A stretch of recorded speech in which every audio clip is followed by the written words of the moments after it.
మొదటి వచ్చిన చదువుకుంటాం. యాకోబుతో వచ్చిన ఇశ్రాయేలు పేర్లు అనగా రూబేను, సిమియోను, లేవి, యూదా, ఇశ్శాఖారు, జెబూలూను, బెన్యామీను, దాను, నఫ్తాలి, గాదు, ఆషేరు. వీరిలో ప్రతివాడును తమ తమ కుటుంబాలతో వచ్చేది. యాకోబు గర్భంలో పుట్టిన వారందరూ 70 మంది. అప్పటికి యోసేపు వయసు స్థిరవుతుంది. యోసేపును అతని అన్నదమ్ములందరూ ఆ తరము వారందరూ చనిపోయి దేవుని నామమున మహిమ కలుగును గాక. హల్లెలూయా. ఈ యొక్క వాక్యం కోసం మనం ధ్యానం చేసుకుంటే ఇది నిర్గమకాండం ప్రారంభం మొదటి అధ్యాయం. అంతకు ముందు చూసుకుంటే ఆది కాండంలో అంతా కూడా ఏముంటుందంటే, ఆది కాండంలోని ఐగుప్తులో కరువు వచ్చింది. కరువు వస్తుందని దేవుడు ఏం చేశాడంటే ఆ రాజు యొక్క కళ చూపించాడు. కళ చూపించినప్పుడు ఆ కళభావం ఎవరు చెప్పారంటే యోసేపు దాని యొక్క కళభావాన్ని ఐగుప్తు రాజుని చెప్పారు. నేను చెప్తున్న మాట ఏంటంటే, ఎక్కడో కానాన్లో ఉన్న యోసేపు తృణీకరించబడి, త్రోసివేయబడి, గోతులు పడవేయబడి ఎక్కడికి వచ్చాడంటే ఐగుప్తుకు వచ్చాడు. ఐగుప్తులో కళభావాన్ని చెప్పాడు. ఒకవేళ ఆ యొక్క కళభావాన్ని చెప్పకపోతే ఐగుప్తు ఏమైపోతుందంటే కరువులో మునిగిపోతుంది తప్పకుండా. ఐగుప్తు యోసేపు వచ్చి కళభావం చెప్పాడు కాబట్టి రాజు కరువు వస్తుందని తెలిసింది. కాబట్టి దానికి ముందుగా ఏమి కావాలని కూడా ప్రిపరేషన్ చేసుకున్నాడు, ఏమి కావాలో ఏమి కూడా సిద్ధపరచుకున్నాడు, కరువులో పడకుండా ఏం కావాలని కూడా సమకూర్చుకున్నాడు. హల్లెలూయా. అంటే ఐగుప్తు బాగుపడింది, ఐగుప్తు మంచిగా ఉంది. ఈరోజు ఐగుప్తులో సమృద్ధి ఉన్న కారణం ఏమండి? యోసేపు. యోసేపు ఉన్నాడు కాబట్టి, యోసేపు దేవుడు ఉన్నాడు కాబట్టి ఐగుప్తు ఏమైపోలేదు, కరువుల చేత నాశనం అవ్వలేదు. హల్లెలూయా. నేను చెప్తున్న మాట అదే. ఇక్కడ చూడండి, యోసేపు వచ్చాడు, యోసేపు ఐగుప్తుని కరువు నుంచి కాపాడాడు. తర్వాత యోసేపు సొంత దేశమైనటువంటి కానాన్లో ఏమైంది? కరువు వచ్చింది. వారి తల్లికి తండ్రికి తినడానికి ఆహారం లేక వారి అన్నదమ్ములు, వారి తల్లి, వారి తండ్రి వారందరూ కూడా ఏం చేయబడ్డారంటే ఐగుప్తుకి వచ్చేసారు. ఇప్పుడు వారి సంతానం అంతా కూడా 70 మంది సంతానం మొత్తం అందరూ కూడా ఎక్కడికి వచ్చేసరికి ఐగుప్తులోకి వచ్చేసారంట. హల్లెలూయా. ఇక్కడ రాయబడిన మాట, ఇప్పుడు ఐగుప్తులో కొన్ని సంవత్సరాలు గడిచిపోయిన తర్వాత, అంటే యోసేపు సంతానము, వారికి అన్నదమ్ములు అందరూ కూడా కొన్ని సంవత్సరాలు గడిపోయిన తర్వాత ఏమైపోయారంటే యోసేపుతో ఉన్న వారందరూ కూడా చనిపోయారు. హల్లెలూయా. ఏమైపోయారు? యోసేపుతో ఉన్న వారు అందరూ పోయారు. చనిపోయిన తర్వాత కొన్ని సంవత్సరాలు, చాలా సంవత్సరాలు గడిచిపోయాయి. చరిత్రకి చెప్తున్నా, చాలా సంవత్సరాలు గడిచిపోయాయి. యోసేపు తరములు అందరూ చనిపోయారు. చనిపోయిన తర్వాత కొన్ని సంవత్సరాలు, కొన్ని వందల సంవత్సరాలు గడిచిపోయాయి. గడిచిపోయిన తర్వాత చూసుకుంటే 8వ వచనం చూసుకుందాము. అప్పుడు యోసేపును ఎరుగని కొత్త రాజు ఐగుప్తుని ఏలన ఆరంభించెను. అతడు తన జనులు తిట్లనెను, ఇదిగో ఇశ్రాయేలు సంతతి అయిన ఈ జనము మనకంటే విస్తారముగాను బలిష్టముగాను ఉన్నది. వారు విస్తరింపకుండానట్లు మనము వారి ఎడల యుక్తిగా జరిగించు రండి. లేని ఎడల యుద్ధము కలిగినప్పుడు కూడా మన శత్రువులు తెచ్చి మనకు విరోధముగా యుద్ధము చేసి దేశములన్నీ వెళ్ళిపోతునేమో అని. హల్లెలూయా. చూడండి వీళ్ళలా ఇక్కడ అంటున్న మాట ఏంటంటే, అప్పటికి యోసేపుతో ఉన్న వారందరూ కూడా చనిపోతారు. కొన్ని సంవత్సరాలు గడిచిపోయినాయి. అంటే యోసేపు వచ్చినప్పుడు ఒక రాజు ఉన్నాడు. ఆ రాజుకి యోసేపు కోసం తెలుసు. యోసేపు వల్ల దేశం బాగుపడింది తెలుసు. యోసేపు వల్ల దేశం క్షేమం ఉంది, సమృద్ధిగా ఉందని తెలుసు. కానీ కొన్ని సంవత్సరాలు గడిచిపోయిన తర్వాత యోసేపు ఎవరో తెలియనటువంటి కొత్త రాజు వచ్చాడంట. అదొకటి ఒక 100 సంవత్సరాలు 100 సంవత్సరాలు గడిచిపోయింది. కొత్తగా ఒక రాజు ఐగుప్తుకు రాజు అయ్యాడు. కానీ వారికి ఏం తెలియట్లేదు అంటే యోసేపు ఎవడో తెలియదు. హల్లెలూయా. కొత్తగా అయినటువంటి రాజుకి యోసేపు ఎవరో తెలియదు కాబట్టి ఆ రాజు కొత్తగా దేశాన్ని అన్వేషించడం ప్రారంభించాడు. ఎప్పుడైతే దేశంలోని అన్వేషించడం ప్రారంభించాడో, జనాభా లెక్కలు వేసుకుంటారు కదా మన దేశంలో 10 సంవత్సరాలకు ఒకసారి, అలాగే ఆ దేశంలో కూడా జనాభా లెక్కలు వేసినప్పుడు ఐగుప్తీయుల కంటే ఇశ్రాయేలీయులు ఎక్కువ కనిపిస్తున్నారంట. ఐగుప్తుల కంటే ఎవరు ఎక్కువ కనిపిస్తున్నారు? ఇశ్రాయేలు. మొదటి నుంచి ఆ దేశం ఐగుప్తులో ఉంది. కానీ యోసేపు తర్వాత వెళ్ళాడు. యేసుకు తర్వాత వెళ్ళినప్పుడు కూడా వారి ద్వారా వచ్చిన సంతానం ఎలా ఉందంటే ఐగుప్తీయుల కంటే ఎక్కువ ఉన్నారు. హల్లెలూయా. ఈరోజు చూడండి ఏం పెట్టారా, మన దేశంలో కూడా ఒకప్పుడు ఏదో ఒక పేరు పెట్టి పిలువబడిన దేశమే, ఏదో ఒక మతానికో దేనికో. కానీ ఇప్పుడు చూస్తే మన దేశంలో కూడా లెక్కలు వేసుకుంటే మన క్రైస్తవులు చాలా ఎక్కువ మంది ఉన్నారు. హల్లెలూయా. ఈ రాజు ఓర్చుకోలేకపోయాడు, బాధపడుతూ ఉన్నాడు. ఇదేంటి, ఐగుప్తీ దేశంలో ఐగుప్తీయుల కంటే ఇశ్రాయేలు ఎక్కువ ఉండండి, దేవుని పెట్టి ఎక్కువగా ఉండడం ఏంటి, దేవుని ప్రజలు ఎలా పెరిగిపోతున్నారని భయమేసి ఏం చేశాడంటే వారి మీద భారం మోపడం మొదలు పెట్టాడు, వారిని బానిసగా చేయడం మొదలు పెట్టాడు, వారిని ఇంకా శ్రమ పెడతాం మొదలు పెట్టాడు. వారు 8 గంటలు చేయవలసిన పనిని 12 గంటలకు పెంచేయడంట. హల్లెలూయా. ఈరోజు మన భారతదేశంలో కూడా జరుగుతుంది అదే.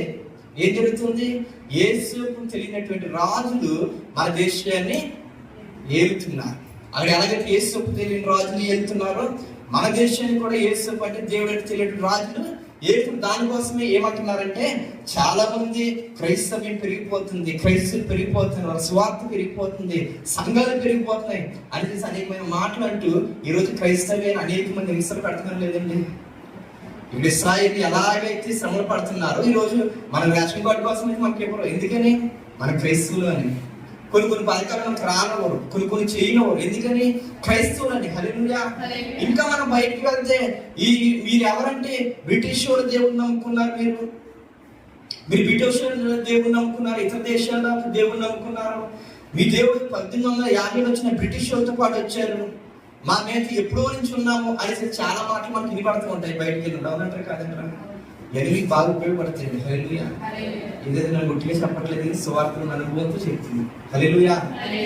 ఆ మాటలు మాట్లాడితే కొంతమంది సువార్త చెప్పాలన్నా, లేకపోతే కొంతమంది దగ్గరికి వెళ్ళి మాట్లాడాలన్నా, మన కొద్దిగా క్రైస్తవం నుంచి అవుట్ సైడ్కి వెళ్ళి కొద్దిగా అదే ఉన్నప్పుడు మీరు నమ్ముకున్న దేవుడు బ్రిటిష్ వద్దు దేవుడు 1850లో వచ్చాడు బ్రిటిష్ వద్దు, వాళ్ళతో పాటు యేసు ప్రభు వారు వచ్చారు అనేసి అనేక మంది మాట్లాడతారు. కానీ మీకు తెలియదు ఏంటంటే క్రీస్తు శకం అంటే AD 50లో అంటే 50వ శతాబ్దంలో ప్రభు అయిన యేసు క్రీస్తు ఒక శిష్యుడైనటువంటి తోమ మన దేశంలోని కేరళకు వచ్చాడు. హల్లెలూయా. ఎప్పుడు 2000 సంవత్సరాల క్రితమే. ఎప్పుడైతే యేసు ప్రభు వారి లోకానికి వచ్చి అద్భుతమైన ఆశ్చర్యమైన కార్యాలు చేసి ఆయన శిలువ మీద మరణించి పునరుద్ధానంటే మరి 40 దినాలకు తిరిగి ఎప్పుడైతే ఆరోహణం అయ్యారో ఆ తర్వాత యేసు ప్రభు వారి ఒక శిష్యుడైనటువంటి తోమ మన దేశంలో ఉన్నటువంటి కేరళకు వచ్చారట. హల్లెలూయా. ఎప్పుడైతే కేరళకు వచ్చాడో మొట్టమొదటిగా బ్రాహ్మణుల దగ్గరికి వెళ్ళారు. ఆ సమయం వారు ఏం చేస్తారంటే సూర్య నమస్కారం చేస్తారు. ఈ విషయాన్ని మనకు తెలుసు. ఎప్పుడైతే వాళ్ళు నీటితోటి ఆ నదిలోని నీళ్లు సూర్యుడికి నమస్కారం చేస్తూ ఉన్నారు, ఆ నీరు ఏమవుతుందంటే వాళ్ళ చేతులు తీవేసినప్పుడు గుప్పులు వేసిన వల్ల కింద పడుతూ ఉంది. ఆ సందేశాన్ని తోమ చూసి మన దేశంలో కేరళలో తోమ చూసి అన్నాడు, ఇదిగో మీరు సృష్టిని ఆరాధన చేస్తున్నారు, సూర్యుడి దేవుడు కాదు, కేవలం సృష్టిలో ఒక భాగం మాత్రమే. నిజంగా సూర్యుడి దేవుడు అయితే మీరు ఏం చేస్తారంటే మీరు వేసినటువంటి నీరు గాల్లోనే ఉండిపోవాలి, కింద పడకూడదు అని చెప్పారు. వాళ్ళు బాగా ప్రార్థన చేసి వారు వేసినటువంటి నీరు గాలి వేద్దామని ఎంత ప్రయత్నం చేసినా వారి వల్ల కాలేదు. అప్పుడు తోమ, మీరు సృష్టిని ఆరాధిస్తున్నారు కానీ ఆ సృష్టికర్త అయిన దేవుని నామాన్ని నేను చేస్తాను, ప్రభు యేసుక్రీస్తు వారి నామాన్ని నేను చేస్తానని చేసి ఎప్పుడైతే నదిలో ఉన్న నీరుని గుప్పులోకి తీసుకుని ఎప్పుడైతే ఆ పైనుంచి పోయడం మొదలు పెట్టాడో దేవుని నామం బట్టి అది గాలిని నిలిచిపోయాడు నీళ్ళు. హల్లెలూయా. ఇంకోటి చెప్పనండి, ఒక బకెట్లో నీళ్ళు పెట్టి ఇలా నీళ్ళు ఒక చెంబుతో చేస్తే ఏమవుతుంది, మళ్ళా అది సమానం అయిపోతుంది, గుంట ఉండదు అక్కడ. కానీ తోమ నదిలో నుంచి గుప్పలైతే నీళ్ళు తీసినప్పుడు ఏమైందంటే అక్కడ గుంట కింద ఏర్పడిపోయిందంట. హల్లెలూయా.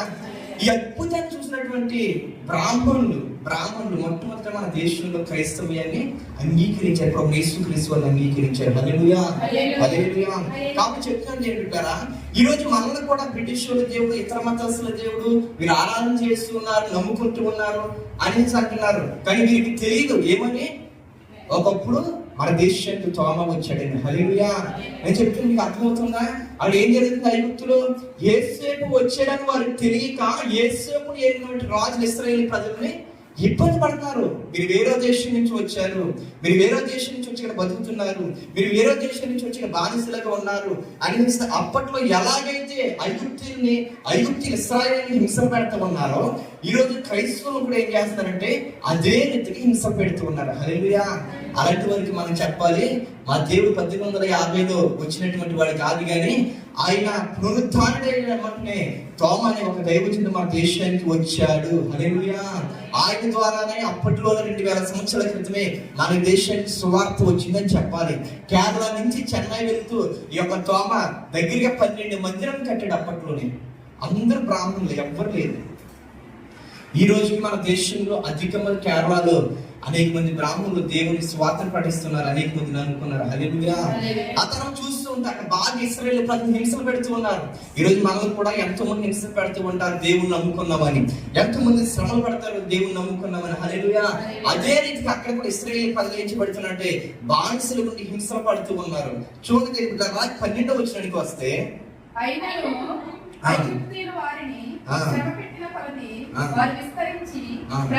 దేవుని స్తోత్రం కలుగును గాక. హల్లెలూయా. చాలు. ఐగుప్తీయులు వారిని శ్రమ పెట్టే కొద్ది వారు విస్తరించి ప్రబలారు. ఈ రోజు మన దేశంలో ఏదైనా ప్రాంతాలు, ఒక ప్రాంతంలో మనల్ని ఎవరైతే హింసలు పెడతా ఉంటారో, ఎవరైతే మనల్ని ఇంకా నాశనం చేయాలని చూస్తారో, ఎవరైతే ప్రభువైన యేసుక్రీస్తు వారు నమ్ముకుని కొన్ని ఒత్తిళ్లు మనం తీసుకొస్తారో, అప్పుడు ఇంకా ఏం జరిగితే మనం ఇంకా విస్తరించి ప్రభుత్వమంట. హల్లెలూయా. ఇశ్రాయేలు ప్రజలు హింసలు పెట్టే కొద్ది, వారిని వెట్టి చాకిని ఊపే కొద్ది, వారిని ఇంకా బానిసలుగా చూసే కొద్ది వాళ్ళు ఇంకా ప్రభులారు విస్తరించేశారు, కానీ వారు ఏమాత్రం తగ్గిపోలేదు. హల్లెలూయా. మనము కూడా మనకు వచ్చే శ్రమలు బట్టి, మనకు వచ్చేటువంటి హింసలు బట్టి ఈరోజు ప్రభువైన యేసుక్రీస్తు వారు నమ్ముకున్న వాళ్ళు అనేక మంది దూషించే వాళ్ళు ఉన్నారు. బయటికి వెళ్తే తప్పకుండా గవర్నమెంట్ ఆఫీసులకు వెళ్ళినప్పుడు తప్పకుండా మనం దూషిస్తారు. హల్లెలూయా. కానీ అటువంటి సమయంలో కూడా మనం నిలబడగలిగితే ఏం చేయబడుతుంది, ఇంకా విస్తరిస్తాం. ఈరోజు భారతదేశంలో ఎలాగైనా క్రైస్తవ నిర్మూలన చేయాలనేసి అనేక మంది పన్నాగాలు పలుకుతూ ఉన్నారు.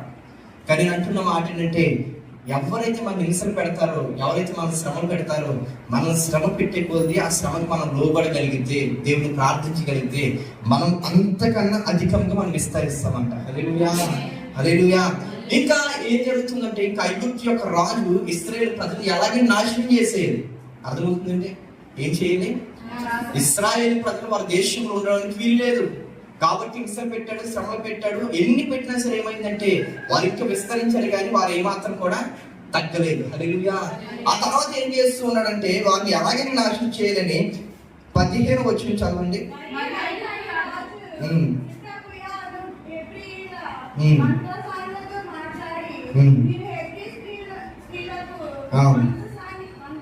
మంత్రస్థానం పరీక్షించు.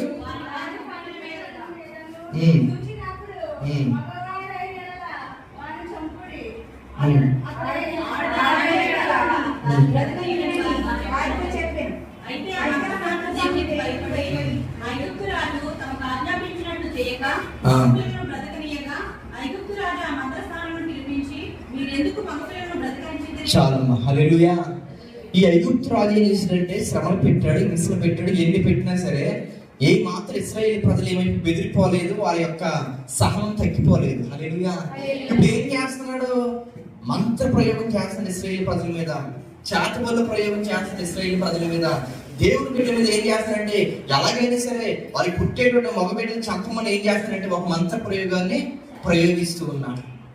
ఎవరిని మంత్రసానులు ఉన్నారు, దేశంలో మాంత్రికులు ఎవరు ఉన్నారు, వాళ్ళందరినీ కూడా పిలిచారు. ఇది మీరు ఏం చేస్తారంటే, రాత్రికాలం ఇశ్రాయేలు ప్రజలందరూ పుట్టేటువంటి మగబిడ్డలందరూ చంపండి అనేసి ఏం చేశాడు, మంత్రాలు వేసే వారికి ఆజ్ఞ ఇచ్చాడు. ఎప్పుడైతే మంత్రాలు వేసే వారికి ఆజ్ఞ ఇచ్చాడో అప్పుడు ఏం జరిగిందంటే, వాళ్ళు దేవునికి భయపడ్డారంట. హల్లెలూయా. దేవునికి భయపడి దేవుని బిడ్డలు కూడా ఏమి కూడా చేయలేకపోయారు. ఈరోజు చెప్పిన మాట అదే, మన ప్రభువైన యేసుక్రీస్తు వారిని ఆరాధిస్తుండగా, మన ప్రభువైన యేసుక్రీస్తు వారిని కనపరుస్తున్న మనల్ని ఏ ప్రయోగం కూడా మనం చేయలేరు వాళ్ళు. హల్లెలూయా. ఎందుకంటే మనలో ఉంటే హోలీ స్పిరిట్, పరిశుద్ధ ఆత్మ వాళ్ళు చూస్తారు, ఆ ప్రభావం వారికి తాకుతుంది. తప్పకుండా మనకి ఏ మాత్రం కూడా ఏం కాదు. హల్లెలూయా. కాబట్టి మన మంత్రాలకి, చేతబడులకి భయపడవలసిన అవసరమే లేదు. మనం చూసి వారు భయపడతారు అక్కడ చేసేవాళ్ళు. ఇక్కడ ఏముంది, అదే కదా రాయింది, మంత్రసానులు దేవునికి భయపడి ఆ యొక్క కుయుక్తి ఇశ్రాయేలు ప్రజల మీద చేయలేదు. హల్లెలూయా. నేను కూడా చెప్పింది అదే, మనము కూడా దేవుని ఆరాధిస్తున్న మనకి ఎవ్వరు కూడా ఏం చేయలేదు. హల్లెలూయా. ఒక దినమంది నేను ఒక స్వార్థ పరిచర్యకి ఇలాగే ఒక కూటానికి వెళ్ళాను, ఒక ప్రాంతంలో, అజ్రం అనే ప్రాంతంలో. అది భయంకరమైన త్రాగుబోతు ఏరియా. అంటే స్త్రీలు పురుషులు అందరూ కలిపి తాగేటువంటి ఏరియా అది. అటువంటి ఏరియాలో చిన్న చిన్న మీటింగ్లు పెట్టాము, ప్రార్థన పెడతాము, వీధి మీటింగ్. అయితే ఆ రోజు అక్కడ ఏం జరిగిందంటే వాళ్ళు ఏదో తినడానికి ఇచ్చారు. సాగులకి వెళ్ళాం కాబట్టి వాళ్ళు ఏం పెట్టినా తినాలి, స్వీకరించినప్పుడు మన మాటలు వాళ్ళు స్వీకరిస్తాం. నేనేం చేశాను, వాళ్ళు ఏదైనా పెడితే తినేసాను. ఇంటికి వచ్చిన తర్వాత ఒక 2 రోజులు ఏం జరిగిందంటే భయంకరమైన తలనొప్పి నాకు ప్రారంభమైంది. భయంకరమైన తలనొప్పి తలనొప్పి వస్తూనే ఉంది. నేను హాస్పిటల్కి వెళ్ళాను, గాయత్రి న్యూ ఇయర్ హాస్పిటల్ అని మైండ్కి సంబంధించి దానికి వెళ్ళి తలుపులో వెళ్ళి చూపించుకుంటే వాళ్ళకి ఏమి లేదు, నీకు ఎక్స్రే తీయాలంటే స్కానింగ్ తీశారు, బ్రెయిన్ స్కానింగ్ తీశారు 3000 పెట్టి. బ్రెయిన్ స్కానింగ్ తీసిన తర్వాత కూడా ఏమైందంటే ఈ బ్రెయిన్ స్కానింగ్ చూసి అసలు ఏమీ లేదు దీంట్లోనే, ఎందుకు నీకు చెప్పడం వస్తుందో నాకు అర్థం కావట్లేదు అంటే డాక్టర్ చెప్పాడు. అలాగే నేను 3 రోజులు అయిపోయింది, అయినా సరే భయంకరంగా తలపుడు వస్తూనే ఉంది. అప్పుడు ఏం చేశారంటే మా వాళ్ళు పెద్దలు ఉంటారు కదా, నాయనమ్మలు అలా నేను ఇలా కాదు కానీ ఇవి ఏదో చేశారు, మొత్తానికి బయట తిరిగిందని కదా, కాబట్టి గుడిలో ఉన్న పలానా తీసుకుపోవాలని అని అన్నారు. నేనేం చేస్తాను, సేవకుని బయటకు పెట్టుకుని 10 పంపులు తిరుగుతున్నాను. హల్లెలూయా. అలాంటి నన్ను గుడిని తీసుకెళ్ళిపోయి అక్కడ కూర్చోబడితే ఎలా ఉంటుంది? భయంకరమైన పరిస్థితి ఆ రోజు. కానీ నాకు తలనొప్పి తగ్గట్లే. అప్పుడు అసలు ఇది ఎలా ప్రారంభమైంది కూడా నాకు తెలియదు. అప్పుడు వాళ్ళకి ఆలోచన ఇచ్చారు, ఇది కాదు వేరే ఒకటని వాళ్ళు ఆలోచన ఇచ్చారు. అప్పుడు నేను హాల్లో కూర్చొని ప్రార్థించడం మొదలు పెట్టాను. మా ఇంటి దగ్గర ఎవ్వరు లేరు. అప్పుడు నేను ఒక్కనే తలుపు వేసుకుని హాల్లో కూర్చుని ఆరాధన చేసుకుంటున్నా. కంజీరు ఉంటే కంజీరు ప్లే చేసుకుంటూ ఆరాధన చేస్తున్నా, ప్రార్థన చేస్తాను కూడా ఏం చేయట్లే. ఎప్పుడైతే ఆరాధన చేస్తూ ప్రార్థన చేస్తానో ఒక్కసారిగా నా పక్కన ఉన్న డోర్ తెరవబడి ముగిపడింది. హల్లెలూయా. 4 చీకటి ప్రభావం ఒక్కసారి బయటికి పోయిందండి. ఎమ్మని అక్కడే పడిపోయి ఒక్కసారిగా దేవుడు కాంతి నా మీదకి రాగానే మరలా నాకు రాలేదు తలపుట్టు. హల్లెలూయా. హల్లెలూయా. అప్పటి నుంచి ఈ రోజు వరకు ఏజెన్సీ ప్రాంతానికి వెళ్ళినప్పుడు మా పక్కన ఏం చేస్తూ ఉంటాను. ఏజెన్సీ అడుగులో వారు చెప్పినప్పుడు ఆ కోళ్ళు వీళ్ళు మొత్తం మా పక్కన ఉంటాయి. అయిన కోళ్ళు నాకు అలాంటి ప్రభావం ఏం తగ్గలేదు. అదే చెప్తున్నాను, మనం ఎక్కడికి వెళ్ళవలసిన అవసరం లేదు. కానీ మనము దేవుని దగ్గర నుండి ఆరాధన చేయగలిగితే, దేవుని దగ్గర ప్రార్థించగలిగితే ఆటోమేటిక్గా దేవుని ఆత్మగా భయపడి అవుట్ సైడ్కి వెళ్ళిపోతాయి. హల్లెలూయా. కాబట్టి ఇక్కడ కూడా జరుగుతుంది అదే. మంత్రసాన్ని దేవుని బిడ్డలకి భయపడ్డారు. మనం కూడా మన బిడ్డల విషయంలో కానీ మన కుటుంబాల విషయంలో కానీ ఎవరో ఏదో చేస్తారని మనం భయపడవలసిన అవసరం లేదు. మనం ప్రభు దగ్గర ప్రార్థించగలిగితే చేసిన రోజే మనల్ని బట్టి భయపడతారట. హల్లెలూయా. హల్లెలూయా. అలాగే ముందుకు వెళ్తే 22వ వచనం చదువుకుందాం.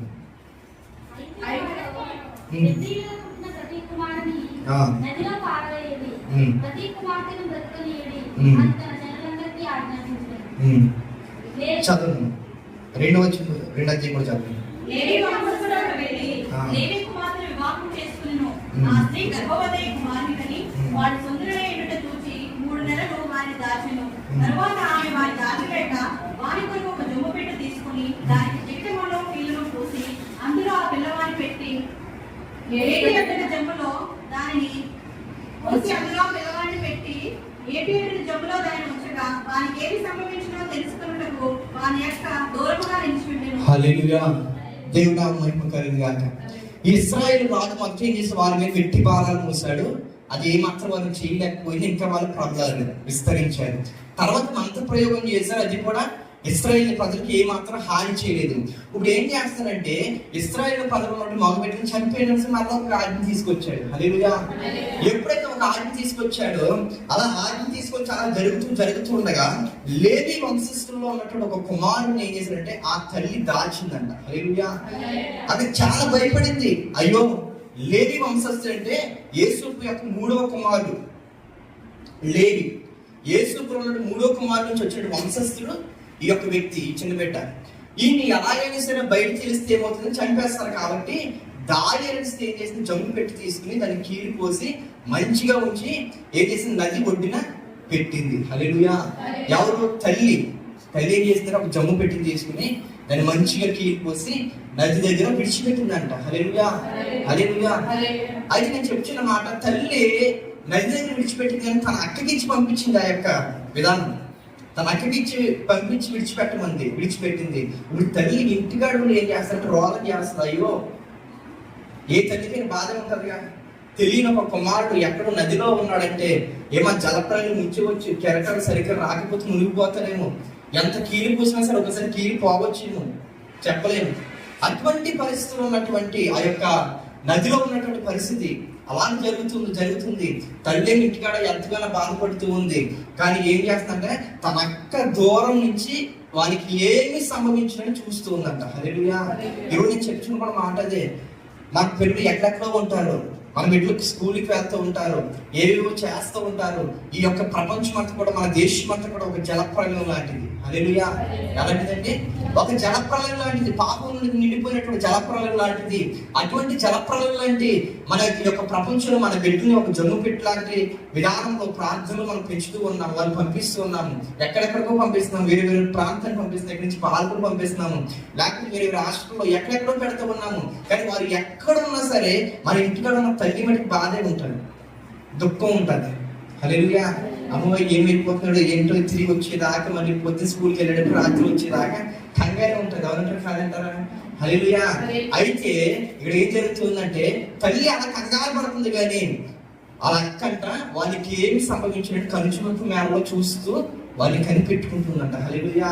మనం కూడా అదే, మనం చేస్తున్న ప్రార్థన బట్టి, మనం చేస్తున్నటువంటి ఈ యొక్క ఉపవాస కూటాలు పాల్గొన్న బట్టి, మన దైవజనం చేస్తున్న ప్రార్థన బట్టి ఏం జరుగుతుందంటే మన బిడ్డలు ఎక్కడెక్కడ ఉన్నా సరే, మన ఇంటికాడ ఉండి ఎంత కంగారు పడినా సరే, మన దేవుడు ఏం చేస్తాడంటే వారికి ఏమి సంభవించినని చేసి కనుచూపు మేర మన ప్రభువు యేసుక్రీస్తు వారిని కాపాడుతాడు, రక్షిస్తాడంట. హల్లెలూయా.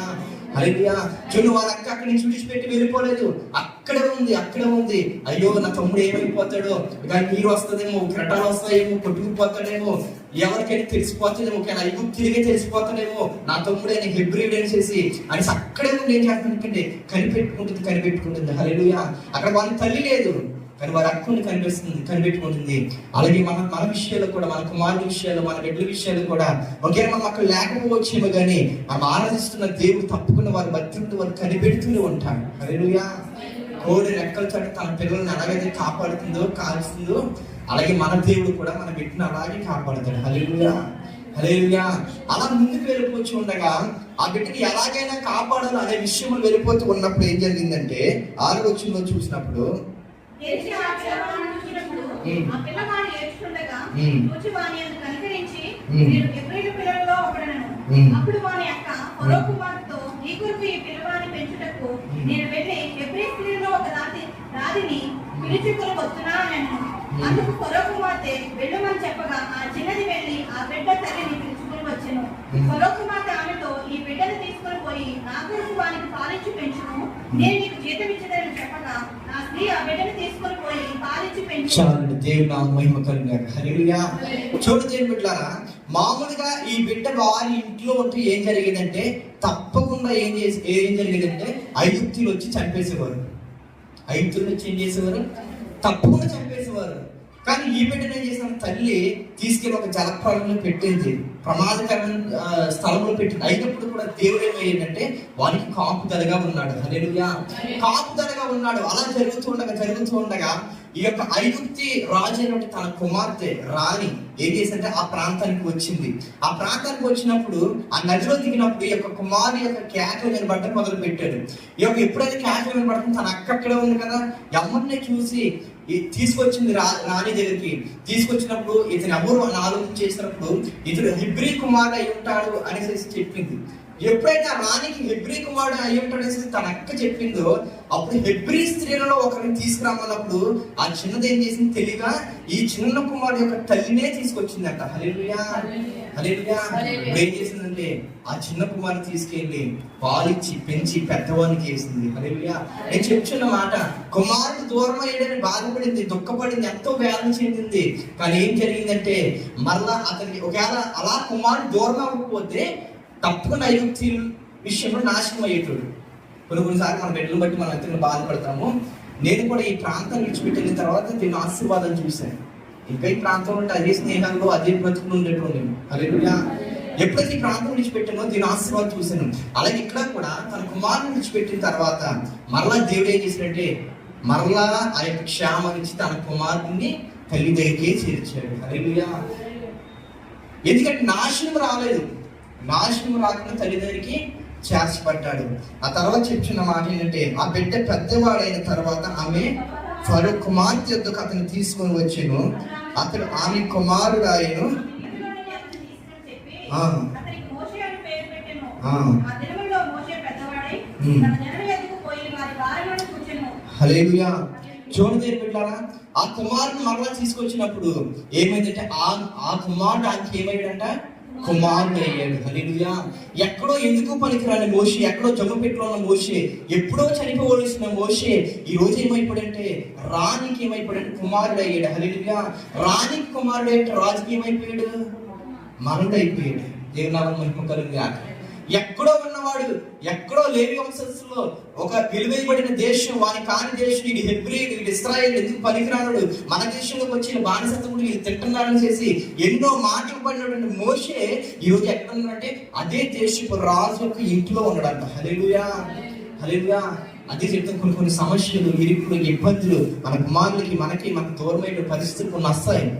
వచ్చినప్పుడు కూడా మన దేవుడికి అప్పగించగలిగితే దేవుడు ఏం చేస్తాడు, ఉన్నతమైన స్థానాలు మన బిడ్డలు ఉంచుతారు. హల్లెలూయా.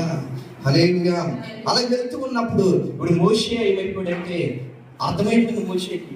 కొన్ని దినములు ఆ యొక్క రాజు కుటుంబంలోనే బ్రతుకుతూ ఉన్నాడు. రాజు కుటుంబంలో ఎప్పుడైతే బతుకుతూ ఉన్నాడో రాజు కుటుంబానికి యుద్ధానికి చేయవలసిన ఏవైతే ఉంటాయో అవన్నీ కూడా నేర్చుకోవడం మొదలు పెడతారు. హల్లెలూయా.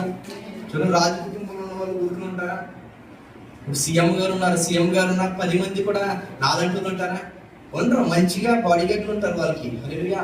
అలాగే రాజు కుటుంబంలో ప్రతి ఒక్కరు కూడా యుద్ధ నైపుణ్యము కలిగి ఉండాలి. అలాగే మోషే కూడా యుద్ధ నైపుణ్యం నేర్చుకున్నాడు. ఎప్పుడైతే యుద్ధ నైపుణ్యం నేర్చుకున్నాడో నేను చెప్పేస్తున్నాను, అలా వెళ్తూ ఉన్నాడు దేశంలో వెళ్తూ ఉన్నప్పుడు ఒక ఐగుప్తీయుడు ఒక హెబ్రీయుడు కొట్టుకోవడం చూశాడు. సో నా మాట 13 వచనంలో దాని పైన చదవండి అమ్మా. 11 చదవండి. 11 తన జనులను పోయి వారి బాధలను చూసి అప్పుడు అతను తన జనులలో ఒక హెబ్రీయుని ఒక ఐగుప్తీయుని కొట్టుట చూచెను. అతడు ఇటు అటు తిరిగి చూచి ఎవడనూ లేకపోగా ఆ ఐగుప్తుని చంపి ఇసుకలో వాడిని కప్పి దేవుని స్తోత్రం కలుగుగాక. హల్లెలూయా. ఇప్పుడు ఈ యొక్క మోషే ఎవరు, హెబ్రీయుడు. ఇంకొక హెబ్రీయుడు అక్కడ ఉన్నాడు. ఈ హెబ్రీయుని ఎవరు కొడతాడంటే ఐగుప్తీయుడు కొట్టడం చూశాడు. చూసి తట్టుకోలేకపోయాడు మోషే. తట్టుకోలేక ఏం చేశాడంటే ఆ ఐగుప్తీయుని కొట్టి చంపి పాతి పెట్టాడు. హల్లెలూయా. ఈరోజు చెప్తుంది అదే, మన బిడ్డలు కూడా చాలా మంది ఐగుప్తీయులతో స్నేహం చేస్తూ ఉంటారు. బయటికి వెళ్ళినప్పుడు, కాలేజీకి వెళ్ళినప్పుడు, స్కూల్కి వెళ్ళినప్పుడు మనము కూడా ఐగుప్తులంటికి అన్యస్తులు, మన వారు కాదంటే దేవుని బిడ్డలు కాని వారితో చాలా మంది స్నేహం చేస్తూ ఉంటారు. ఎప్పుడైతే స్నేహం చేస్తారో మనము వాళ్ళని ఏం చేయాలి, చంపాలి. అనుకుంటున్నా, చంపాలంటే ఇప్పుడు ఇక్కడ చంపడం కాదండి. హల్లెలూయా. సతీష్ మైకి చంపేయమన్నారు, అయ్యగారు చెప్పలేదు కానీ దేవుని స్తోత్రం కలిగిన కానీ చంపడం అంటే వారిలో ఉన్నటువంటి క్రియలు మనం చంపాలి. ఇప్పుడు ఆ వ్యక్తి వల్ల మనకి ఏ ప్రాబ్లం లేదు, కానీ వాడు సిగరెట్ తాగితే మనవుడు కూడా ఏం చేస్తాడు, అది సినిమాకి పోతే మనవుడు కూడా ఆడి స్నేహితుడికి పోతాడు. అది ఎక్కడికైనా లోకానుసారమైన బతుకు మనవుడు కూడా ఆడి స్నేహితుడు అది ఆచరణ పోతాడు. కాబట్టి వారితో స్నేహం మనవుడు చేస్తాడు. కాబట్టి ఐగుప్తులో ఉన్నటువంటి చెడుతనాన్ని మనం చంపాలి. హల్లెలూయా. అంటే మన స్నేహితుడు మన కుమారుడు ఇంకొక స్నేహితుడు ఆడున్నాడు, వారి చెడుతనాన్ని మనం చంపేయడానికి ప్రయత్నం చేయాలి. అర్థమవుతుందండి. అంటే మన కుమారుడు ఇంకొకరు కలిసి స్నేహం చేస్తున్నారు, వారికి ఏ చెడుతనాలు ఉన్నాయో మనకు కూడా ఏమి చేస్తాయి. కాబట్టి మనం చేయవలసింది ఏంటంటే వాళ్ళ మన దగ్గరికి వచ్చినప్పుడు వారికి స్వార్థ చెప్పి, వారికి దేవుని కోసం చెప్పి, వాడు ఎంత వయసు అయినా సరే ఇలా చేయకూడదని చెప్పి వారిలో ఉన్నటువంటి చెడుతనాన్ని మనం ఏం చేయాలంట, చంపాలి. హల్లెలూయా. అలాంటి చంపాలి మోషే. మనము కూడా ఐగుప్తులు ఉన్నటువంటి చెడుతనం మనం చంపాలి. కదా వాళ్ళు చిన్నపిల్లలు అయిపోయి మనం చాలా పెద్దవాళ్ళు, మనం కూడా చాలా మంది అన్వేషణలతోటి చాలా సార్లు వారితో కలిసి ఉంటాము. కానీ వారు ఏ ఆచార సాంప్రదాయాల్లో ఉన్నారు, ఏ దేవుని విధానంలో ఉన్నారో దాన్ని మనం ఏం చేయాలి, చంపేటువంటి ప్రయత్నం చేయాలి దేవుని సువార్త చెప్పడం ద్వారా. హల్లెలూయా. ఆ తర్వాత అలా వెళ్తూ ఉంటే ఒక హెబ్రీయుడు కొట్టుకోవడం చూశాడు. అంటే ఇద్దరు అన్నదమ్ములే, ఇద్దరు హెబ్రీయులు కలిసి ఇద్దరు కొట్లాడ చేసుకుంటున్నారు. ఎప్పుడైతే కొట్లాడ చేసుకున్నారో అది మోషే చూడలేక, అరే మీరు హెబ్రీయులు ప్రభు, మీరు క్రైస్తవులు మీరు ఒకే సంఘానికి వచ్చి మీరు కొట్టుకుంటున్నారని చేసి ఆ యొక్క మోషే అడిగినప్పుడు అంటున్నారు వాళ్ళు, మా మీద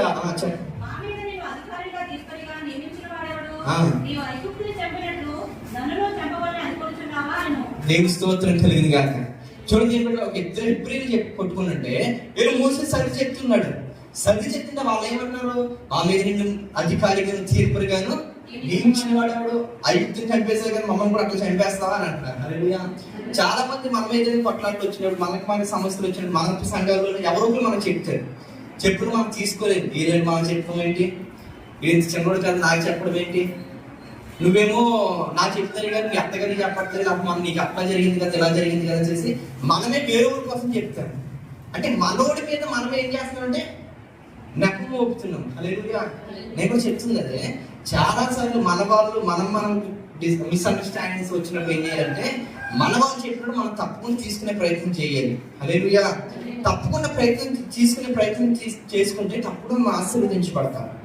మనం చెప్పిన వాళ్ళు ఎవరైనా మనం చెప్పారనుకోండి, ఇది వాళ్ళ సతీష్ మైకి నువ్వు ఎట్లా ఉంటున్నావని చెప్తే నేను ఎలా ఉంటున్నా, సరే నువ్వు అలా ఉంటున్నావు కదా అని ఆడలో లోపాన్ని మనం చూపిస్తాం. అందుకే వాకింగ్ కూడా ఉందా, నీ కంటిలో దూలాన్ని పెట్టుకుని ఎదుగుబడి కంటిలో నలిసించి వస్తున్నాం.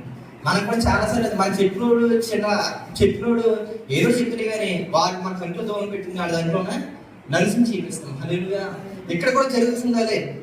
మోషే విషయంలో కూడా జరుగుతుంది. మోషే అలా చెప్పినప్పుడు, మోషే తనవాడైనప్పుడు కూడా మోషే మీద వారు ఏం చేసిన నెపాన్ని మోపుతున్నారు. ఈ విషయం ఎవరికి తెలిసిపోయిందంటే ఐగుప్తుని చంపేశాడు మోషే అనేటువంటి విషయం ఐగుప్తు రాజు తెలిసిపోయింది. హల్లెలూయా. ఎప్పుడైతే ఐగుప్తు రాజు తెలిసిపోయిందో, ఇప్పుడు ఐగుప్తు రాజు అనుకున్నాడు ఎలాగైనా మోషేని చంపేది మేము, ఎలాగైనా మోషేని నాశనం చేసినట్టు వెంటాడడం మొదలు పెట్టాడు. ఎప్పుడైతే వెంటాడడం మొదలు పెట్టాడో అప్పుడు మోషే ఆ దేశం నుంచి మిద్యానికి పారిపోయి సిప్పోరాను పెళ్లి చేసుకుని, అయితే మోషే ఏం చేయబడంటే ఇత్రో ఇంటి దగ్గర ఉన్నాడు. అంటే తన మామ ఇంటి దగ్గరే కొన్ని సంవత్సరాలు గడిచిపోయింది. హల్లెలూయా. కొన్ని సంవత్సరాలు అక్కడే ఉన్నాడు.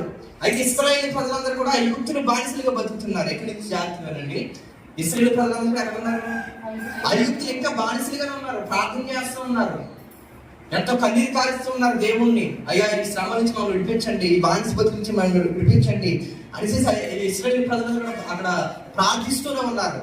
కానీ మోషే ఏమో మిద్యాన్లో ఉన్నాడు. హల్లెలూయా. కానీ ఒక దినం వచ్చింది, ఒక రోజు వచ్చింది, ఏం చేయబడి తెలుసండి? 23 వచ్చింది. 23 చదవను.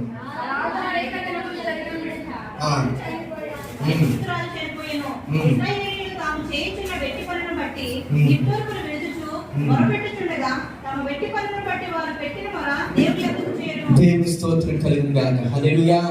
చూడు, ఎన్నో సంవత్సరాలు ఇశ్రాయేలు ప్రజలు ప్రార్థిస్తూ ఉన్నారు. ఎన్నో సంవత్సరాలుగా ఈ బానిసలోంచి మమ్మల్ని తీసేయండి అనేసి ప్రార్థన చేస్తూ ఉన్నారు.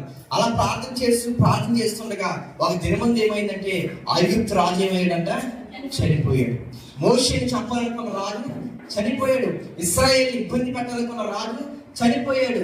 చనిపోయిన తర్వాత ఏం జరిగిందంటే దేవుడు వారి నిట్టూర్పును విడిచి మొరపెట్టుచుండగా తమ వెట్టి పనులు బట్టి వారు పెట్టిన మొర దేవుని యొక్కకి చేరిందంట. హల్లెలూయా. నేను అంటున్న మాట ఏంటంటే యేసు కాలం 1850 క్రీస్తు పూర్వం, మోషే కాలం 1450 క్రీస్తు పూర్వం, అంటే 400 సంవత్సరాలు. యేసేపు ఎప్పుడైతే వెళ్ళిపోయారో అప్పటి నుంచి బానిసత్వంలోకి వెళ్ళారు. మోషే ఉన్నంత కాలం కూడా బానిసత్వంలో ఉన్నారు ఇప్పటి వరకు. అంటే 400 సంవత్సరాలు ఎక్కడ ఉన్నారంటే బానిసత్వంలో ఉన్నారు, శ్రమలు ఉన్నారు. 400 సంవత్సరాలు ప్రార్థన చేస్తూ ఉన్నారు. కానీ 400 సంవత్సరాల్లో ఎక్కడా కూడా వీరి మొర దేవుడు విన్నాడని లేదు. హల్లెలూయా.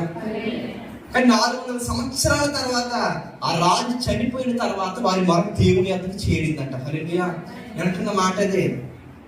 కొన్ని సంవత్సరాలు అయిపోయిన తర్వాత దేవుని దగ్గరికి ఎందుకు చేరిందంటే, ఒకే మొదటగా చేరి ఇశ్రాయేలు ప్రజలు దేవుడు ఆశీర్వదిస్తే ఇప్పటికీ ఆ రాజు చాలా కోపం మీద ఉన్నాడు. ఎవరి మీద? మోషే మీద, ఇశ్రాయేలు ప్రజల మీద. ఇప్పటికీ ఆశీర్వదించబడిపోతారని చాలా కోపంగా ఉన్నారు. కాబట్టి దేవుడు వారు మారా ఆలకించలేదు, వారికి ఏమి కూడా రిప్లై ఇవ్వలేదు. కానీ ఎవరైతే ఒక కీడు ఉందో, వారికి ఉన్నటువంటి కీడు ఏదైతే ఉందో ఆ కీడుని తీసివేసిన తర్వాత ఏం చేయబడ్డాడంటే ఆ యొక్క ప్రార్థన దేవుని అందరూ చేరిందంట. హల్లెలూయా. మన జీవితంలో కూడా చాలా సంవత్సరాలు ఏదో ఒక సమస్య కోసం ప్రార్థన చేస్తుంటాం. అది ఈ సమస్యలుగా ప్రార్థన చేస్తాం, పోవట్లే అనుకుంటాం. అది మనకి ఆశీర్వాదమే. కానీ ఆ ఆశీర్వాదం ద్వారా కూడా ఏదో కీడు ఉంటుంది. హల్లెలూయా. ఇతర దేశానికి వెళ్ళిపోవాలని మనం చాలా ఆశపడతాం, కానీ వెళ్ళటం ద్వారా ఏదో కీడు ఉన్నట్టు అందుకే దేవుడు ఆలోచన చేస్తున్నాను. ఉద్యోగం వల్ల కీడు ఉన్నట్టు దేవుడు అందుకే ఆలోచన చేస్తున్నాను. వివాహం వల్ల దేవుడు కీడు ఉందేమో దానికోసం ఆలోచన చేస్తాడేమో, నాకు తెలియదు. హల్లెలూయా. అయితే మనకి ఏదైతే ఆలోచన ఉందో దాని వెనకాల ఏదో కీడు ఉంటుంది. కాబట్టి దేవుడు మనం ఏడాది మొదట ప్రభు ఆ కీడీలు నాకు తెలియదు కాబట్టి ఆ కీడి నాకు తీసివేసి ఆశీర్వాదం నాకు ఇవ్వండి ప్రభు అని మనం ఏం చేయాలంటే ప్రార్థన చేయాలంటే. హల్లెలూయా. అందుకే 400 సంవత్సరాలుగా వాళ్ళు ఎంత ప్రార్థన చేసినా దేవుడు ఆలకించలేదు. కానీ 400 సంవత్సరాల తర్వాత ఏం చేయబడ్డాడంటే దేవుడు ఆ కీడిని తొలగించి వీరి ప్రార్థన వినడం మొదలు పెట్టాడు. వారికి మోషే అనేటువంటి వ్యక్తిని ఒక నాయకుడికి ఇచ్చాడు. హల్లెలూయా. చూడండి, నేను ఒక 10 నిమిషాలు ముగిస్తాను. 3వ అధ్యాయం చదువుకుందాం. మోషే మిద్యాను యాజకుడైన యిత్రోను తన మామ మందను మేపుచు ఆ మందను అరణ్యం అవతలకు తోలుకుని దేవుని పర్వతమైన హోరేబుకు వచ్చెను. ఒక పొద నడిమిని అగ్నిజ్వాలలో యెహోవా దూత అతనికి ప్రత్యక్షమాయెను. అతడు చూచినప్పుడు అగ్ని వలన ఆ పొద మండుచుండెను గాని పొద కాలిపోలేదు. అప్పుడు మోషే, ఆ పొద ఎలా కాలిపోలేదో నేను ఆ తట్టు వెళ్ళి ఈ గొప్ప మీద చూచిదననుకొనెను. దాన్ని చూచుటకు అతడు ఆ తట్టు వచ్చుట యెహోవా చూచెను. దేవుడు ఆ పొద నడుమ నుండి మోషే మోషే అని అతన్ని పిలిచెను. అందుకతడు చిత్తము ప్రభువా అనెను. అందుకని దగ్గరికి రావద్దు, నీ పాదముల నుండి చెప్పులు విడుము, నీవు నిలిచియున్న స్థలము పరిశుద్ధ ప్రదేశం అనెను. హల్లెలూయా. దేవుని బిడ్డలారా చూడండి, ఎక్కడో తృణీకరించబడిన మోషే, ఎప్పుడు చనిపోవాల్సిన మోషే, జమ్మపెట్లో పెట్టి ఎక్కడో దూరం అయిపోయిన మోషే రాజగృహంలో చేరాడు. సరే, రాజగృహం అనేది ఉన్నాంసే అనుకునేసరికి అదే రాజు చనిపోయినట్టునేసరికి మిథ్యానికి వెళ్ళిపోయాడు. ఇప్పుడు మరలా ఏం చేయబడ్డంటే ఐగుప్తు వచ్చి దేవుడు ఏం చేసినట్టే ఆ యొక్క ప్రజలందరికీ కూడా మోషేని నాయకుడిగా చేశాడు. హల్లెలూయా. అలాగే హోరేబు కొండలో ఉన్నప్పుడు దేవుడు మోషేని దర్శించి ఆ మండించిన పొదలోంచి దేవుడు మోషేని పిలిచాడు. నువ్వేం చేయాలంటే ఇశ్రాయేలు ప్రజలందరూ కూడా నువ్వు నాయకుడిగా ఉండాలన్నాడు. హల్లెలూయా. అప్పుడు మోషే చెప్పినాడు, అయ్యా నేను ఎత్తువని ప్రభా, నేను ఏం చేయలేను ప్రభా, ఇశ్రాయేలు ప్రజలు నా మాట వింటారు అని అంటే దేవుడు అంటున్నాడు, ఇదిగో నేను నీ నోటికి నేను తోడే ఉంటాను అంటున్నాడు. హల్లెలూయా. చాలాసార్లు మనం అనుకుంటాము, ప్రభు నా వల్ల కాదు ప్రభా, నేను చేయలేను ప్రభా అని అంటే దేవుడు అంటున్నాడు, నువ్వు చేస్తున్న పనికి నేను తోడే ఉంటాను, నీ నోటికి నేను తోడే ఉంటాను, కాబట్టి నేను నాయకుడిని నియమిస్తాను ఇశ్రాయేలు ప్రజలకు అన్నాడు. హల్లెలూయా. ఎప్పుడైతే ఇశ్రాయేలు ప్రజల పక్షంగా ఒక నాయకుడు వచ్చాడో, ఇశ్రాయేలు ప్రజల పక్షం ఒక నాయకుడు ఎన్నుకోబడి వారి కోసం ప్రార్థించడం మొదలు పెట్టాడు. విశ్వాసుల కోసం ఒక దైవజనుడు ఎలాగైతే ప్రార్థిస్తారో అలాగే మోషే ప్రార్థించడం మొదలు పెట్టాడు. ఇశ్రాయేలు ప్రజలందరూ కూడా చేర్చున్నట్టు వింటూర్పును మరొక దేవుడి యొక్కకి నాయకుడిగా ఉండి ఎలాగైతే చేరుస్తూ ఉన్నాడో, మోషేతో దేవుడు మాట్లాడుతూ ఉన్నాడు, ఇశ్రాయేలు ప్రజలతో కూడా దేవుడు మాట్లాడడం ప్రారంభించాడు. హల్లెలూయా. వెంటనే మాట అంతవరకు ఇశ్రాయేలు కోసం డైరెక్ట్ ఇశ్రాయేల్తో ఎవరు కూడా మాట్లాడలేదు. దేవుడు మాట్లాడే ఎక్కడైనా రాయబడిందా? రాయబడలేదు. కానీ ఒక నాయకుడు ఎన్నుకోబడిన తర్వాత ఇశ్రాయేలు పక్షంగా నాయకుడు ఏం చేస్తాడంటే దేవునికి చెప్తూ ఉన్నాడు. దేవుడేమో నాయకుడు ఉన్న మోషేకి చెప్పడం ప్రారంభించాడు. హల్లెలూయా. ఇక్కడ కూడా మనం చెప్తున్నది, మనకున్నటువంటి దైవజనుల ద్వారా దేవుడు మన యొక్క సమస్యలను దైవజనులు చెప్పుకున్నాం కదా, ఇవేమి జరుగుతున్నాయంటే దేవుడు మన నాయకులైనటువంటి దైవజనులు మన కోసం ప్రార్థించినప్పుడు దేవుడు వింటారు, వారికి దేవుడు అట్లా ఇస్తారు. హల్లెలూయా. అర్థమవుతుంది.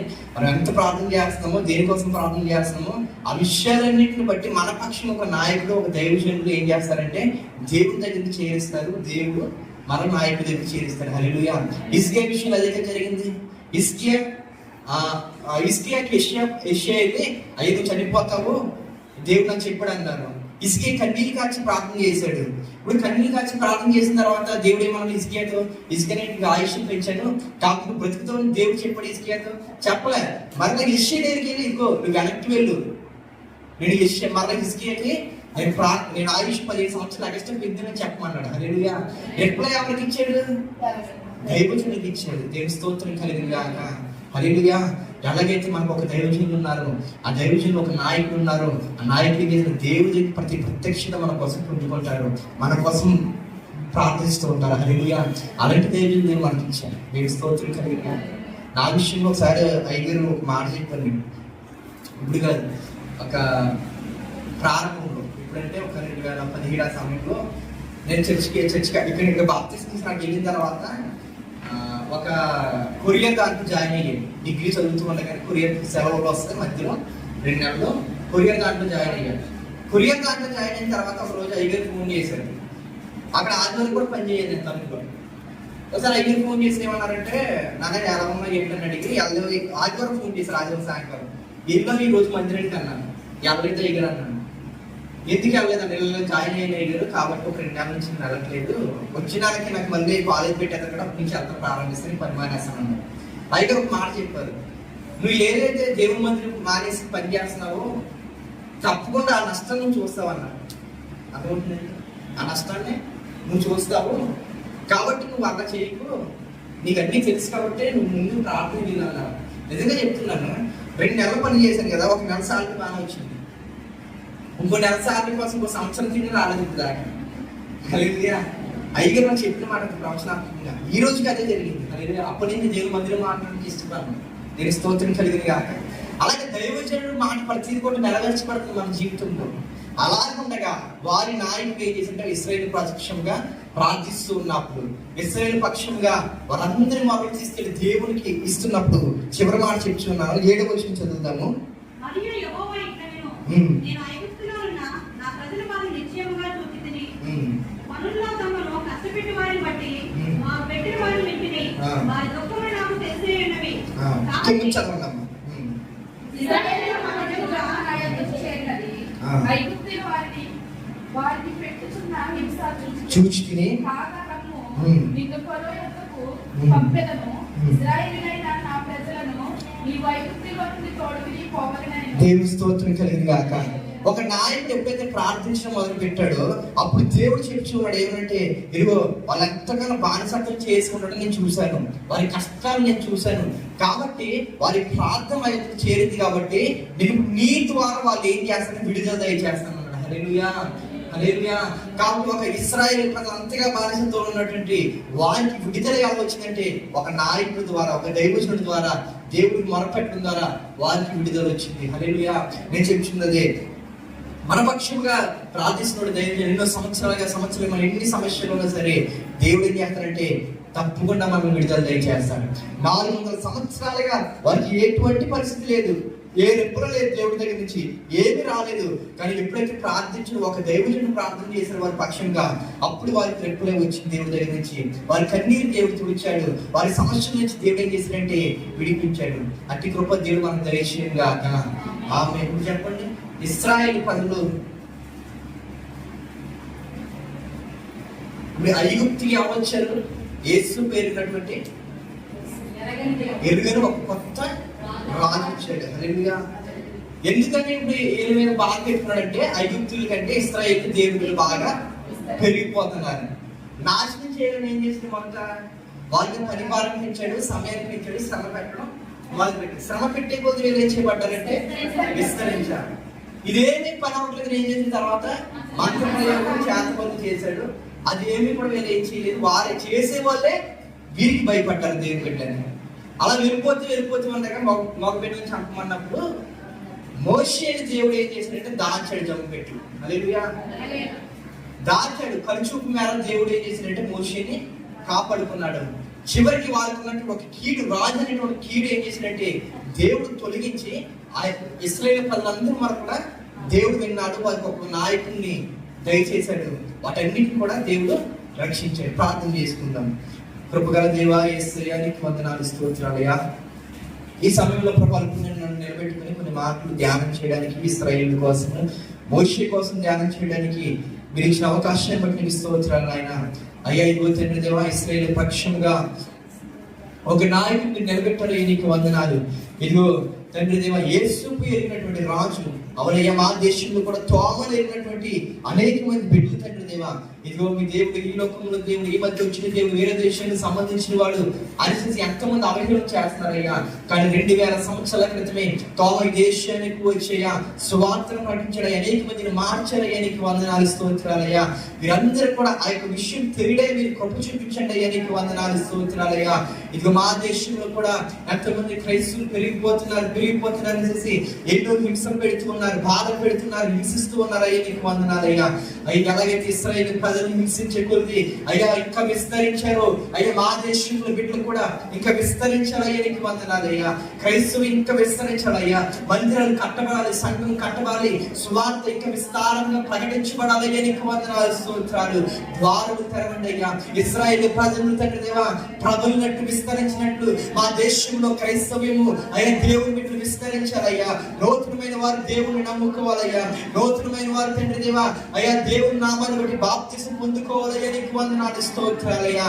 అయ్యా నీకు క్రైస్తవులు ఎన్నో తండ్రి దేవా క్రైస్తవులు ఎన్నో పన్నాగాలు కొడుతున్నారయ్యా. మంత్ర ప్రయోగాలు చేస్తున్నారు, ఇంకేమో చేస్తున్నారు. కానీ ఇశ్రాయేలు మీద అలాంటి ప్రయోగం చేసినప్పుడు వారు చేసేవారు వారికి భయపడ్డారయ్యా. అయ్యా ఏ దేవుని బిడ్డ కూడా ఇటువంటి రాకూడదు. నీకు వందనాలు స్తోత్రాలయ్యా. ప్రతి ఒక్కరు కూడా దేవుని బిడ్డ కీడి చేయాలంటే భయపడాలి. నీకు వందనాలు స్తోత్రాలు. కృప చూపించండి అయ్యా. అయ్యా మోషేని దాచినట్టు తండ్రి దేవా మా బిడ్డను దాచండి అయ్యా. ఈ భయంకరమైన జలప్రలయమైన లోకంలో పాపంలో శాపంలో తండ్రి దేవా బిడ్డలు వెలుచు ఉండగా, స్కూల్కి వెలుచు ఉండగా, కాలేజీకి వెలుచు ఉండగా తండ్రి దేవా మోషే జమ్ము పెట్టిన మీరు దాచినట్టు వారి కనుచూపు మేర మీరు చూసినట్టు తండ్రి దేవా మా బిడ్డలు మీరు కనుచూపు మేర కాయండి అయ్యా. నీకు వందనాలు స్తోత్రాలు. కృప చూపించండి అయ్యా. యేసయ్యా నీకు వందనాలు స్తోత్రాలయ్యా. ఇశ్రాయేలు ప్రజలు ఎంత మొరపెట్టినా వెళ్ళలేదు. కానీ తండ్రి దేవా కీడు ఉంది. ఆ కీడి తొలగించబడిన తర్వాత నీ వారిని ఒక్క మరణ విన్నారని లేఖను సరించి నీకు వందనాలు స్తోత్రాలు. ఒకవేళ మేము తండ్రి దేని కోసం అయితే ప్రార్థన చేస్తూ ఉన్నామో నాకు జవాబులు రావట్లేదేమో తండ్రి దేవా. ఏ విషయం కోసం అయితే ప్రార్థన చేస్తున్నామో దానికి జవాబులు రావట్లేదేమో, కానీ దాన్ని రాకపోవడానికి కారణం ఏంటో మాకు తెలియదు ప్రభా. ఆ కీడి ఏదైతే ఉందో ముందు మమ్మల్ని ఆ కీడి నుంచి తప్పించండి అయ్యా. నీకు వందనాలు స్తోత్రాలు.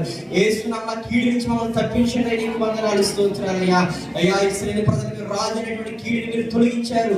మా యొక్క జీవితాల్లో కూడా ఏదైతే కీడు ఉందో ప్రతి కీడును తీసివేసి మా మొర ఆలకించండి అయ్యా. నీకు వందనాలు స్తోత్రాలయ్యా. ఇశ్రాయేలు అందరి ప్రజలందరి కొరకు ఒక నాయకుడు ఒక దైవజనుని మీరు ఏర్పాటు చేశారు. నీకు వందనాలయ్యా. మా కొరకు మా సంఘం కొరకు ఒక నాయకుడిని మీరు ఇచ్చారయ్యా. నీకు వందనాలు స్తోత్రాలయ్యా. అయ్యా మా నాయకుడు చేస్తున్న ప్రార్థన మీరు వింటూ ఉన్నారయ్యా. అయ్యా దానికి తగిన జవాబు మీరు ఇస్తూ ఉన్నారు. నీకు వందనాలు స్తోత్రాలయ్యా. అయ్యా మా అందరికీ కూడా ఆరోగ్యం బలం శక్తి మీరు దయచేయండి అయ్యా. నీకు వందనాలు స్తోత్రాలయ్యా. మోషే ఎలాగైతే వాడబడ్డాడో తండ్రి దేవా మా దైవజనుడు అలా వాడబడ్డాడు. కృప చూపించండి అయ్యా. ఉన్నతంగా ఆశీర్వదించబడిన కృప చూపించండి అయ్యా. అయ్యా మోషే చేసిన ప్రార్థన అద్దకు చేరిందయ్యా. వారి నిట్టూర్పు మీరు విన్నారయ్యా. వారి కన్నీరు మీరు చూసారయ్యా. నీకు వందనాలు స్తోత్రాలయ్యా. మా దైవజనుడు ప్రార్థిస్తూ ఉండగా తండ్రి దేవా అటువంటి కృప అభిషేకం ఇంకా ఉన్నతంగా ఆశీర్వదించి మా నిట్టూర్పు తండ్రి మా కన్నీరు మీరు తొడవండి అయ్యా. నీకు వందనాలు స్తోత్రాలు. కృప చూపించిన ఆత్మలో బలపరిచి బాసుకోవడంలో ఉన్న ప్రతి ఒక్కరిని దీవించి ఆశీర్వదించి ఈ యొక్క సమయంలో మీరు మాట్లాడిన ప్రతి మాట మా జీవితంలో నెరవేర్చమని మమ్మల్ని మా దైవజనుని మా సంఘాన్ని దీవించి ఆశీర్వదించమని యేసు నామములో పొంది ఉన్నాం తండ్రి. ఆమేన్ ఆమేన్.